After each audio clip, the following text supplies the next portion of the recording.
Selamat pagi anak-anak. Bagaimana kabar kalian? Luar biasa. Yes, yes, yes.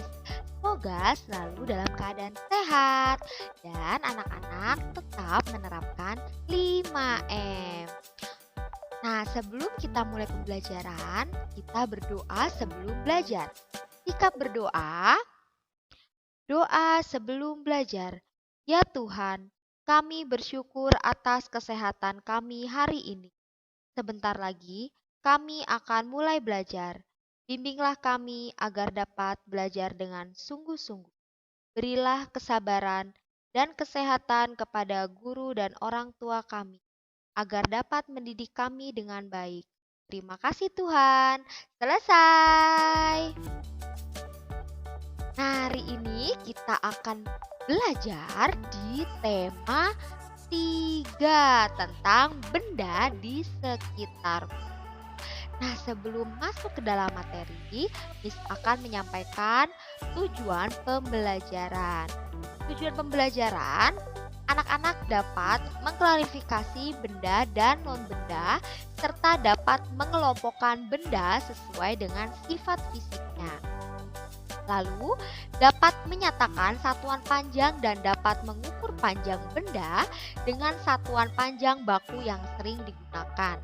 Dan yang terakhir, dapat mengetahui arti penting melakukan musyawarah untuk menyelesaikan musyawarah dengan tepat.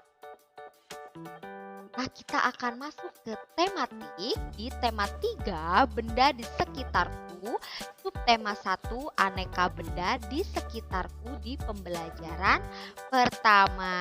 Nah, kita akan belajar di pembelajaran pertama dan kedua untuk hari ini. Nah, mata pelajaran yang akan kita pelajari yaitu ada Bahasa Indonesia, Matematika, dan PKN. Setiap hari kita melihat aneka benda di lingkungan sekitar. Benda-benda itu dapat membantu aktivitas kita sehari-hari. Benda di sekitar kita beraneka bentuk dan warnanya. Ada benda yang berukuran besar dan ada yang berukuran kecil. Ayo perhatikan benda-benda di sekitar kita. Bagaimana bentuk, warna, dan ukurannya. Benda-benda di sekitar kita. Apakah benda itu manusia, hewan, dan tumbuhan merupakan benda? Batu, gelas, dan buku juga benda. Dapatkah kamu melihat perbedaannya? Manusia, hewan, dan tumbuhan merupakan benda hidup. Sementara batu, gelas, dan buku merupakan benda mati. Benda adalah segala sesuatu yang menempati ruang dan mempunyai massa. Massa benda diukur dengan cara ditimbang. Manusia, hewan, tumbuhan, batu, dan buku menempati ruang. Benda-benda itu juga dapat ditimbang. Bagaimana membedakan benda dengan bukan benda? Apakah cahaya termasuk benda? Bagaimana dengan panas? Cahaya dan panas bukanlah benda. Cahaya dan panas tidak menempati ruang. Cahaya dan panas tidak dapat ditimbang. Kamu telah membaca wacana tentang benda. Amatilah gambar-gambar di bawah ini. Lingkarilah pada gambar yang bukan termasuk benda. Nah, untuk panas api unggun itu termasuk benda atau bukan? Iya, bukan, karena tidak menempati ruang dan tidak dapat ditimbang. Ya, jadi harus diingat-ingat yang termasuk benda dan bukan benda. Lalu sedangkan minyak goreng termasuk benda atau bukan? Iya, termasuk benda. Lalu cahaya lampu bukan termasuk benda karena tidak menempati ruang. Lalu ember, iya termasuk benda, betul. Lalu es termasuk benda karena memiliki massa. Ya. Sedangkan balon termasuk benda atau bukan? Iya, termasuk benda. Lalu suara bukan termasuk benda. Betul. Lalu radio, bagaimana dengan radio? Ya, radio termasuk ke dalam benda, betul. Lalu hewan. Hewan termasuk ke dalam benda. kamu sudah dapat membedakan benda dan bukan benda. Perhatikanlah benda-benda di sekelilingmu. Benda-benda yang mempunyai warna, bentuk, dan ukurannya tersendiri. Benda-benda dapat dikelompokkan berdasarkan sifat fisiknya. Sifat fisik benda misalnya warna, bentuk, kekuatan, wujud, atau ukurannya. Nah, di sini sesuai dengan ukuran. Benda yang ada di sekitar kita mempunyai beragam ukuran. Ada yang besar, ada yang kecil, ada yang panjang, dan ada yang pendek. Di situ ada gambar lemari, ban, kursi, dan buku. Untuk yang selanjutnya, bentuk. Benda-benda di sekitar kita mempunyai beragam bentuk. Perhatikan bentuk-bentuk benda di bawah ini. Nah, itu ada gambar bola ya. Lalu ada gambar catur, ada figura, ada jam, ada batu, dan masih banyak lagi. Dan bentuk-bentuknya ada lingkaran, segitiga, prisma, persegi ya. Jadi ada banyak bentuk-bentuk dari benda. Lalu ada warna. Benda di sekitar kita mempunyai beragam warna. Perhatikan warna-warna benda di bawah ini. Nah, itu ada warna biru, ada warna orange, ada warna ungu, ada warna abu-abu, ya. Kamu telah mempelajari tentang jenis sifat fisik dan ciri benda. Selanjutnya, lengkapilah tabel berikut ini. Nah, di sini benda itu terdapat 3, yaitu ada jenis, ada sifat fisik, dan ada ciri-cirinya. Untuk jenis dari benda ada yang benda hidup, lalu benda mati atau tak hidup. Ya, seperti tadi benda hidup itu manusia, hewan, tumbuhan itu termasuk benda hidup. Lalu benda mati atau tak hidup yaitu ada gelas, lalu ada kursi, ada lemari, itu termasuk benda mati atau tak hidup. Lalu untuk sifat fisik dari benda yaitu ada ukuran, bentuk, dan warna. Lalu cirinya itu mempunyai massa dan mempunyai berat. Setiap alat ukur mempunyai satuan. Perhatikan satuan pada alat ukur di bawah ini. Di sini Miss ada gambar penggaris. Nah, anak-anak juga bisa lihat nanti penggaris anak-anak semua. Ya, di sana ada tulisan cm atau dibaca sentimeter. Nah, di sini ada satuan panjang. Perhatikan tangga satuan panjang di bawah ini. Nah, di tangga satuan panjang tertulis km, hm, dam, m, dm, cm, dan mm.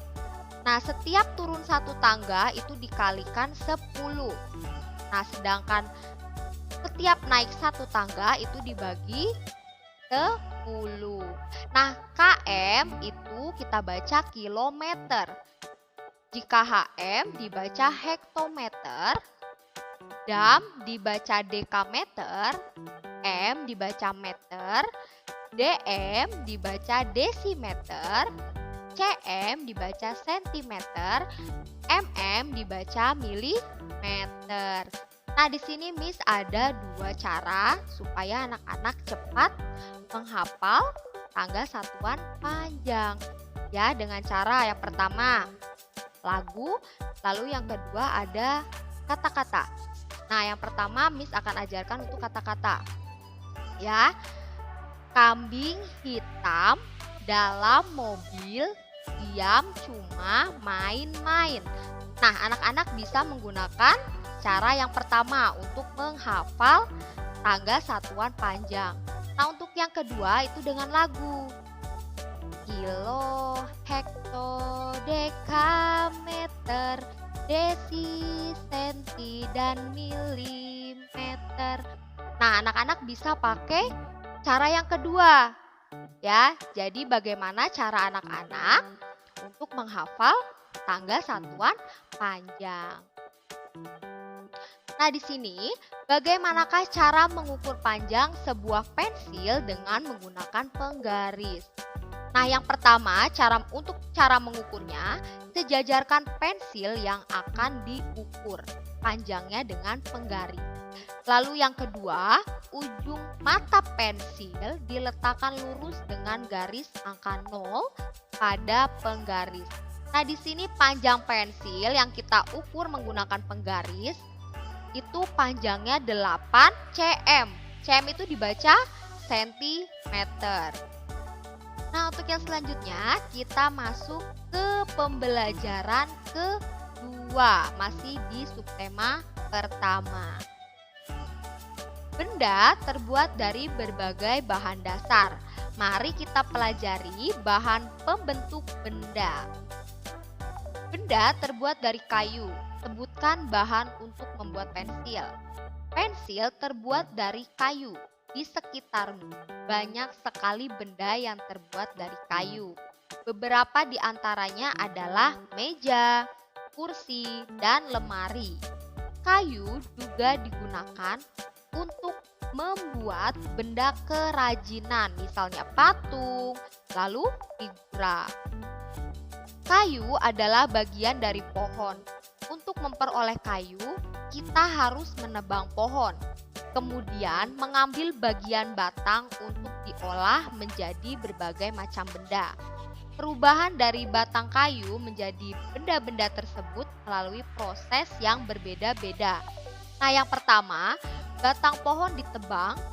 Batang pohon yang telah ditebang itu disebut kayu gelondongan atau log ya. Jadi kayu gelondongan itu disebut log ya, atau batang pohon yang telah ditebang.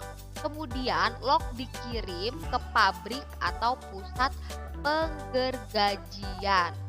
Pengiriman log menggunakan angkutan khusus seperti truk melalui darat atau kapal melalui sungai. Setelah itu, log dipotong-potong sesuai keperluan untuk menghindari jamur dan serangga yang dapat menyerang kayu.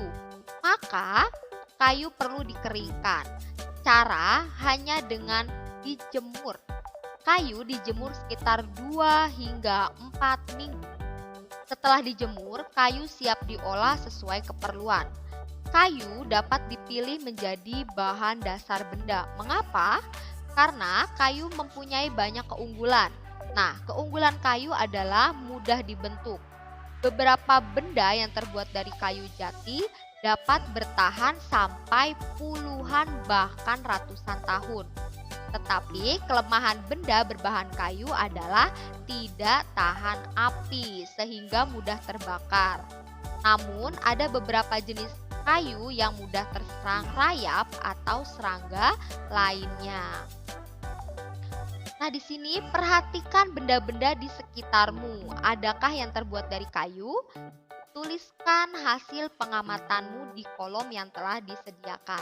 Nah, di sini Miss sudah memberikan contoh, yaitu ada nama benda dan kegunaannya. Ada 5 contoh nama benda. Yang pertama, lemari. Kegunaannya tempat menyimpan buku pelajaran dan alat peraga untuk di sekolah.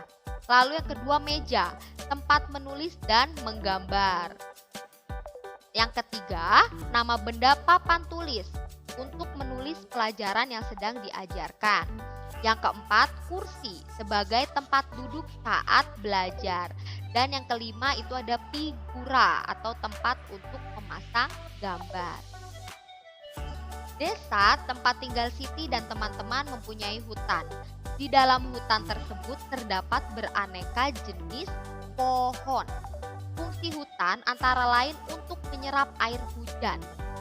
Hutan menyimpan air hujan tersebut dalam jumlah yang banyak. Namun ketika hutan digunduli, membuat aliran air terganggu. Hal ini menyebabkan air menggenang dan akhirnya terjadi banjir yang mengalir ke pemukiman penduduk. Kebutuhan benda dari kayu yang terus meningkat mengakibatkan kebutuhan akan bahan kayu terus meningkat. Setiap tahun banyak pohon yang ditebang untuk mendapatkan kayu. Terkadang ada kelompok orang yang menebang pohon tanpa izin. Kegiatan ini disebut penebangan liar. Semakin lama jumlah pohon di hutan semakin berkurang. Nah, ini ada materi tentang musyawarah. Musyawarah bertujuan membahas bersama suatu masalah dengan tujuan mencapai keputusan bersama untuk menyelesaikan masalah tersebut. Nah, musyawarah itu termasuk ke dalam pengamalan sila keempat Pancasila. Jadi diingat-ingat ya. Di Desa Siti banyak penebangan liar. Bagaimana cara mengatasinya? Nah, cara mengatasinya yaitu pemerintah harus memberikan sanksi yang tegas terhadap para penebang liar supaya penebang liar tidak lagi melakukan penebangan hutan. Lalu bagaimana cara mengembalikan hutan seperti semula? Caranya, untuk mengembalikan hutan seperti semula perlu dilakukan penghijauan pada hutan yang gundul atau disebut dengan reboisasi. Mengapa perlu musyawarah dalam mengambil keputusan bersama? Jawabannya, karena musyawarah bertujuan membahas bersama suatu masalah dengan tujuan mencapai keputusan bersama untuk menyelesaikan masalah tersebut. Ya, jadi perlu dilakukannya musyawarah untuk mencapai keputusan bersama dan dapat menyelesaikan masalah tersebut secara bersama-sama. Nah, kita masuk ke dalam kesimpulan untuk pembelajaran di tema 3, benda di sekitarku, di subtema pertama, pembelajaran pertama dan kedua. Di sini kesimpulannya, anak-anak mengetahui yang termasuk benda dan non-benda. Lalu anak-anak juga dapat mengelompokkan atau mengetahui kelompok dari benda-benda tersebut. Lalu anak-anak dapat menyatakan satuan panjang dan dapat mengukur panjang benda. Dan yang terakhir, anak-anak mengetahui arti penting dari melakukan musyawarah untuk menyelesaikan musyawarah atau menyelesaikan sebuah masalah. Nah, sekarang kita berdoa sesudah belajar. Oke, sikap berdoa. Doa sesudah belajar. Ya Tuhan, kami bersyukur karena Tuhan telah menyertai kami selama belajar. Semoga kami dapat mengamalkan ilmu-ilmu yang kami dapat. Kami juga berdoa supaya virus corona segera berlalu, agar kami dapat kembali ke sekolah. Terima kasih Tuhan. Selesai. Oke, sampai di sini dulu perjumpaan kita hari ini. Sampai berjumpa di pertemuan selanjutnya. Bye-bye.